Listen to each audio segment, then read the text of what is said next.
నమస్తే, welcome to Shri media. నేను మీ విష్ణుప్రియ. మనం ప్రతి నెల మాస ఫలితాలు తెలుసుకుంటూ ఉన్నాం. ఇప్పుడు కూడా ఏప్రిల్ నెల మాస ఫలితాలు తెలుసుకుందాం. మన 12 రాశుల వాళ్ళకి ఏప్రిల్ నెలలో ఎలా ఉండబోతుందో తెలుసుకుందాం. అన్ని నెలల కంటే కూడా ఏప్రిల్ నెల విశేషమని చెప్పాలి. ఎందుకు? ఉగాది వస్తుంది కదా, క్రోధినామ సంవత్సరం మొదలవుతుంది. క్రోధినామ సంవత్సరానికి ఉగాదికి సంబంధించిన పంచాంగం కూడా మన ఛానల్లో ఉంది. మీరు ఆ పంచాంగ శ్రవణాన్ని కూడా చూడండి. దాని లింక్స్ కూడా కిందిస్తాం.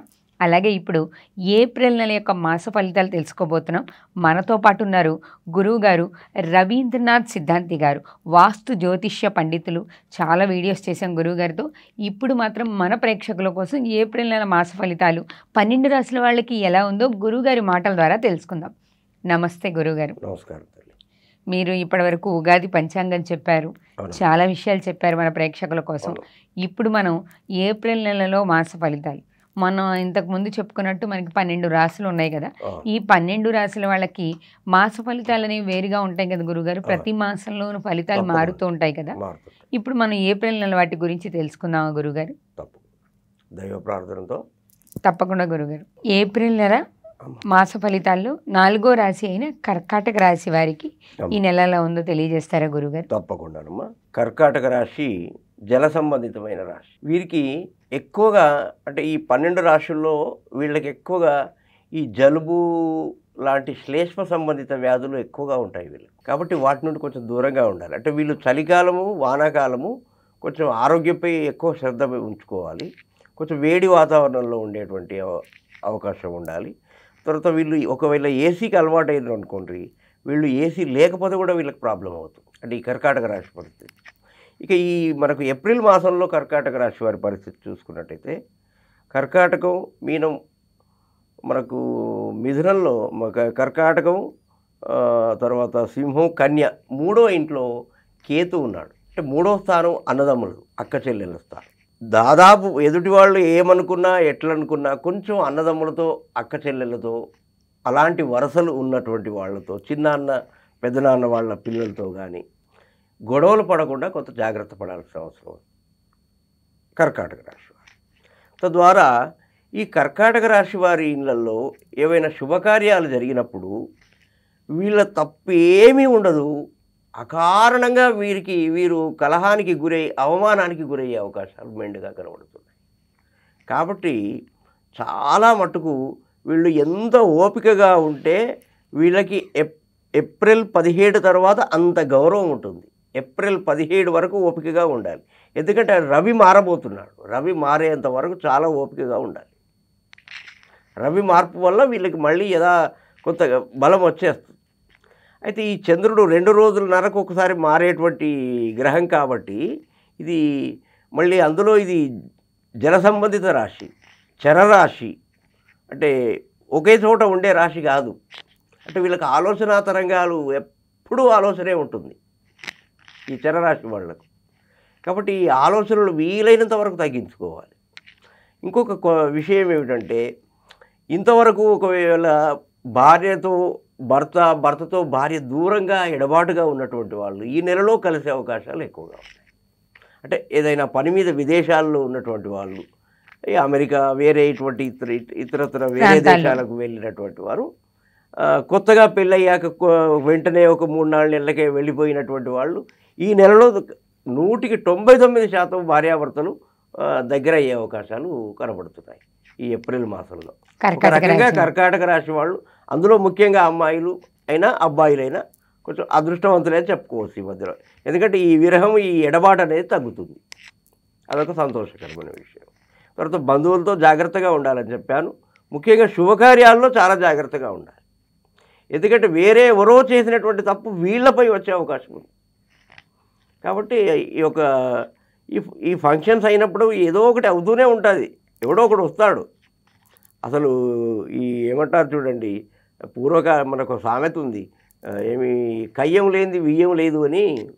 వియ్యమున్న చోట కయ్యం ఉంటుంది. అట్లాగే ఒక కార్యమున్న చోట కొందరు ఉంటారు దుర్మార్గులు, కావాలని అక్కడ గలాట గొడవ సృష్టించేటువంటి వాళ్ళు మగవాళ్ళల్లోనూ ఉంటారు, ఆడవాళ్ళలోనూ ఉంటారు. అయితే ఆడవాళ్ళకు ఆడవాళ్ళు, మగవాళ్ళకు మగవాళ్ళు ఖచ్చితంగా ఉంటారు ఎవరో ఒకరు. కాబట్టి అలాంటి సందర్భాలు వచ్చినప్పుడు ఈ కర్కాటక రాశి వాళ్ళు చాలా జాగ్రత్తగా ఉండటం ఎంతైనా మంచిది. మళ్ళీ ఇంకొకటి ఏమిటంటే కర్కాటకం నుండి మనకు సప్తమం చూసుకున్నట్టయితే కర్కాటకం నుండి మనకు పూర్తిగా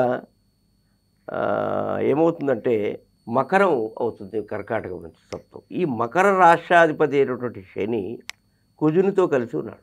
ఇది గ్రహ యుద్ధ వాతావరణం. కాబట్టి వీరికి ప్రతి దినము ఈ ఏప్రిల్ నెలలో అంటే ముఖ్యంగా మంగళవారం శనివారాల్లో వీళ్ళు చాలా జాగ్రత్తలు పాటించాలి. కర్కాటక రాశి వారు ఏప్రిల్ నెలలో కర్కాటక రాశి వారు ఏప్రిల్ నెలలో శనివారము మంగళవారము మాటను పొదుపులో ఉంచుకుంటూ కొంచెం మద్య మాంసాలకు దూరంగా ఉంటే మంచిది. దానివల్ల మంచి పేరు రాకుండా కనీసం చెడ్డ పేరు రాకుండా ఉంటుంది. మొత్తానికైతే ఈ రాశివారు ఎక్కువ శాంతపరులే ఉంటారు. వీళ్ళని కవ్విస్తేనే రెచ్చిపోతారు తప్ప వీళ్ళు తమంత తాముగా కలహాలకు దిగేటువంటి వ్యక్తిత్వం కాదు వీళ్ళు. కర్కాటక రాశి వారు వాళ్ళను మనం ఏమైనా అంటేనే వాళ్ళు రెచ్చిపోతారు జనరల్గా. కాబట్టి ఈ నెలలో మాత్రం వీళ్ళు ఎంత జాగ్రత్తగా ఉన్నా ఎంతో కొంత ఇబ్బంది మాత్రం జరిగే అవకాశం అయితే ఉన్నది. కాబట్టి అది పెద్దగా మనసులో ఉంచుకోకుండా తీసేసేయాలి. ఎవరి పాపం వారికే. అది తప్పకుండా అది ఎందుకంటే జరిగి తీరుతుంది ఇవాళ కాకుండా రేపైనా. సత్యమేవ జయతే అన్నారు. ధర్మమేవ జయతే. ధర్మం ఎప్పుడు ధర్మమే. ధర్మం తెల్ల కాగితం లాంటిది. దానిపైన ఒక్క సిరాచుక్క అంటుకున్నా కనబడుతుంది. కాబట్టి కర్కాటక రాశి వారు ఈ నెలలో ఒకవేళ ఓపిక ఉంటే కనుక పౌర్ణమి మొన్ననే వెళ్ళింది కాబట్టి నిన్నగాక మొన్ననే పౌర్ణమి రోజు రాత్రి పాలు ఆ యొక్క చంద్రుడి కిరణాలు పడేటట్టుగా 1 గంట సేపు ఉంచి ఒక గ్లాసులో మేడపైన, లేదా మేడ లేదు అన్నటువంటి వాళ్ళైతే కొంత ఇబ్బంది. అంటే చంద్రుని యొక్క కిరణాలు పడాలి. పూర్వం అందుకే జనాభా తక్కువ ఉన్నప్పుడు ఎవరి ఇల్లు వాళ్ళకు ఉండేది. అప్పుడు ఏ ఇబ్బంది ఉండేది కాదు. అందరికీ సూర్యుడు కనబడేవాడు, అందరికీ చంద్రుడు కనబడేవాడు. ఇప్పుడు ఈ అపార్ట్మెంట్ లైఫ్ అయ్యేసరికి సూర్యుడు కనబడడం లేదు, చంద్రుడు కనబడడం లేదు. మనకి మనం తప్పితే ఎవరు కనబడలేదు. అదే ఎంత పెద్ద ఇబ్బంది చూడండి. ఇప్పుడు ఇంకా అపార్ట్మెంట్ లైఫ్లో అమ్మ అంటే ఉదాహరణకి చెప్తున్నాను. ఇప్పుడు మనం ఈ చర్య చేసామనుకోండి, ఒకవేళ పాలు తీసుకొని పౌర్ణమి నాడు మనం పైకి వెళ్ళి పాలు అక్కడ పెట్టి కాసేపు ఉంచి అవి తాగి కిందికి వచ్చామనుకోండి, వేరే వాళ్ళు ఇదేంటి వీళ్ళంతా రాత్రి ఫ్యామిలీ అంతా మీదికి వెళ్ళి ఏదో పాలు తీసుకుపోయేమో చేస్తున్నారు, అట్లాంటి చిల్లర ఆలోచనలు కలిగినటువంటి వాళ్ళు అది కొంతమంది భయంతోనూ రకరకాలుగా అనుకునే అవకాశం ఉంది. అంటే వేదాల్లో చెప్పినటువంటి మంచి విషయాలు కూడా వీళ్ళకి చెడ్డవిగా భావించుకునేటువంటి వాళ్ళు ఉన్నారు. ఒకవేళ వీలున్న వాళ్ళు కర్కాటక రాశి వారు ఇలా చేయొచ్చు. లేదంటే వీళ్ళు మామూలుగా ఈ యొక్క నెలలో అంటే ఈ యొక్క ఏప్రిల్ నెలలో ఏదైనా ఒక శివాలయంలో వాళ్ళకు సమీపంలో ఉన్నటువంటి శివాలయంలో తక్కువలో తక్కువ 1 లేదా 3 సోమవారాలు పాలతో అభిషేకం చేసి తర్వాత మంచినీటితో అభిషేకం చేస్తే అంటే అయ్యగారి చేత చేయించినా సరే, లేదా వీళ్ళు అంటే అయ్యగారి చేత చేయించడమే ఉత్తమం. లేదా పంతులు గారు లేనటువంటి ఆలయం అయితే వీరే స్వయంగా చేసినా పర్లేదు. మొట్టమొదట పాలతో అభిషేకం చేసి తర్వాత మంచినీటితో అభిషేకం చేసి ఏదైనా ఒక పుష్పాన్ని ఆ యొక్క లింగం పైన ఉంచి 1 లేదా 3 వారాలు 1 వారం చేసినా సరిపోతుంది. ఈ పరిహారం చేసుకుంటే కర్కాటక రాశి వారికి ఈ ఏప్రిల్ మాసం అంతా హాయిగా ప్రశాంతంగా గడిచిపోతుంది. కర్కాటక రాశి వారు చేయాల్సిన శాంతి గురించి, వాళ్ళు తీసుకోవాల్సిన జాగ్రత్తల గురించి తెలియజేశారు. ధన్యవాదాలు గురువుగారు. స్వస్తి. మంచిదమ్మా.